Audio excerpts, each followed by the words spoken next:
Trauma and mental health are both really hard to nail down in movies. There are plenty that try to get it right, but not really successfully sometimes.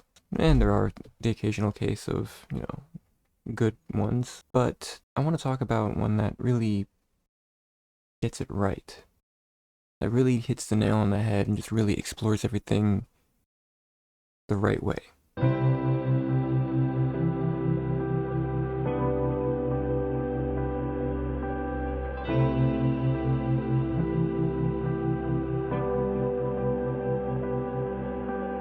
Mysterious Skin is directed by Greg Araki and based on the book by Scott Heim.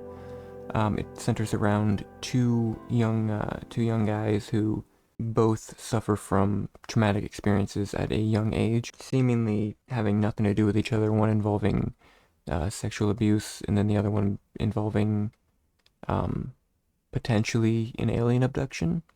They live completely separate lives, but then are randomly put on a path to lead them to each other.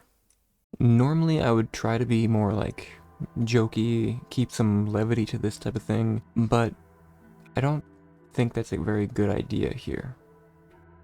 I want to treat this as professional as possible, to the best of my ability.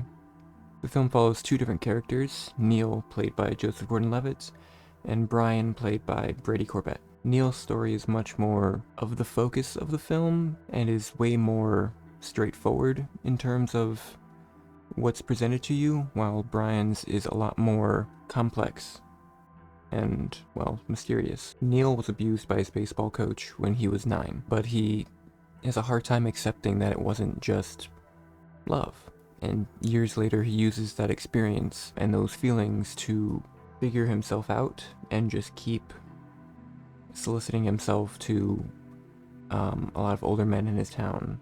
He does this in hopes of escaping his small town, while also just trying to continue to have sex with men who he associates more with like his type, trying to keep chasing the high of his coach.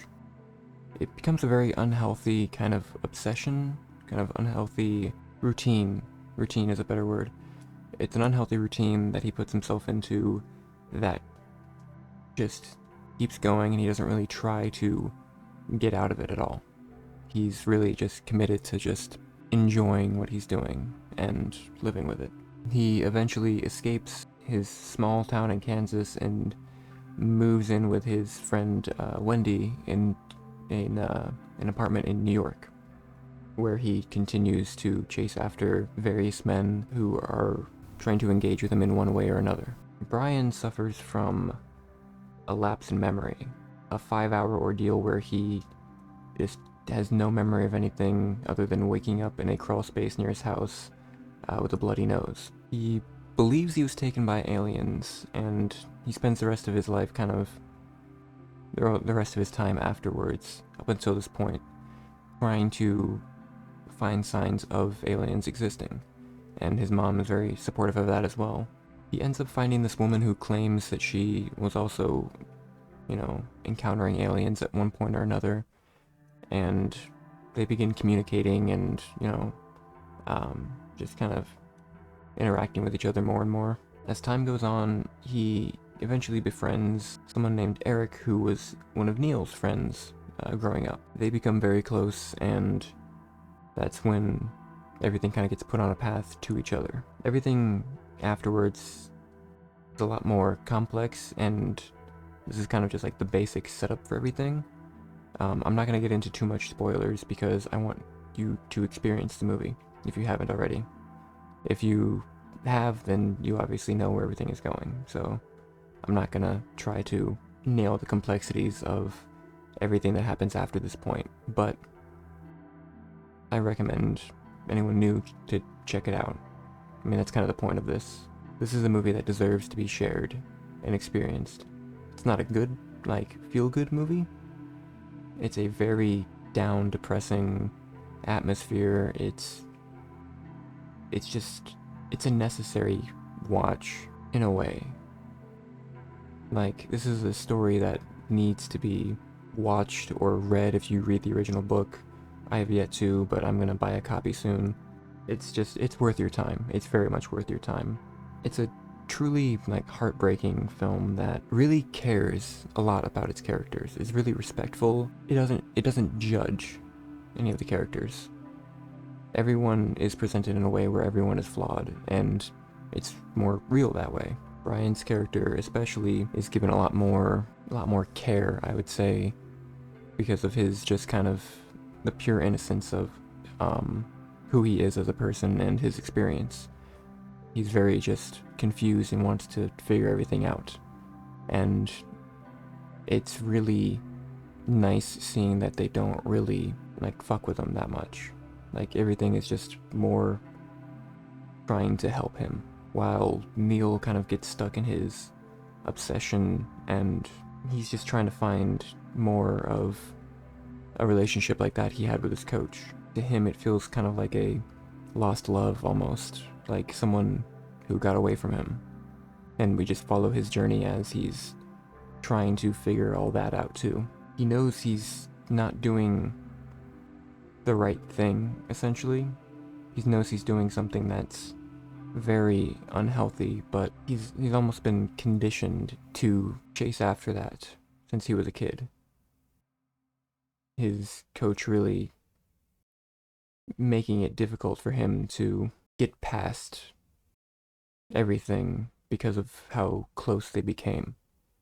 It's really heartbreaking, for lack of a better word. It's just a sad experience, and he's just sitting there trying to find joy and try to recreate the joy he felt doing those acts with his coach. Felt like he was doing something right. Don't mean you're fucking angel. The way everything comes together in the end is just incredibly painful and very much like you feel a massive range of emotions that go from sad to angry to confused, but it primarily just leaves you with this feeling of pain. This movie will hurt, but not in a way that's negative, I would say. All the events are horrible, but you feel like everything was worth it to understand the stories of these characters.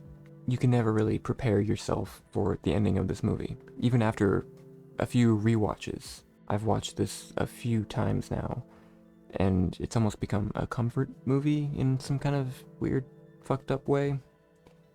And I don't know, I still feel the exact same way by the time it gets to the ending. And it is so painful. And it's so beautiful at the same time. There's almost a little bit of hope with the ending.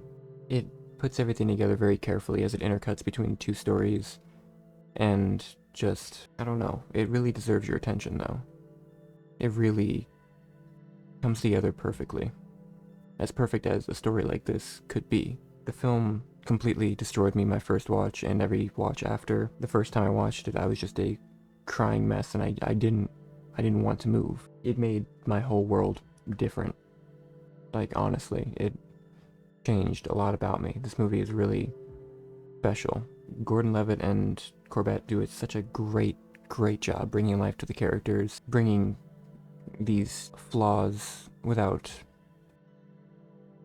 hurting anyone, if that makes sense. It feels real. Real is the word I'm looking for. There's a lot of times where I'm watching the movie and I kind of forget that it's them, the actors. They feel like I'm just watching people, which, I mean, I guess is the goal for any movie, but this is one of the only times where I feel like it fully works with that. They do such a really good job, especially Corbett, who is one of his first roles. I know it's one of Gordon-Levitt's first roles too, but I think he was 14 at the time of filming Brady Corbett. And I don't know, it's just a tremendous amount of like talent and the ability to give life to a character from someone that young, especially someone like a character that is this troubled. Time in Iraqi give a lot of life to these characters, and it creates a really interesting experience that, you know, you feel like you know these people by the end of it. You feel like you understand these characters, and you just want what's best for them. You know, you want them to have some closure, no matter how upsetting it might be. You just want them to feel something, give them some kind of relief. I can go on and on about, you know, describing the movie and describing specific shots and like how they make me feel, but I think this is more of just one that you need to just watch. And if you have seen it, I recommend giving it another watch. There are just so many moments in this where it feels worth it every single time. I can't count the amount of times where I've just, I don't know, it felt like a first watch. Every single time I've seen it, you really just love the characters, everything about what they do. Not everything about what they do, but rather who they are. You are just completely engrossed in the performances. It's really good. It's a really good movie. Highly recommend checking it out as I'm talking about it here. That's about all I have right now, so bye.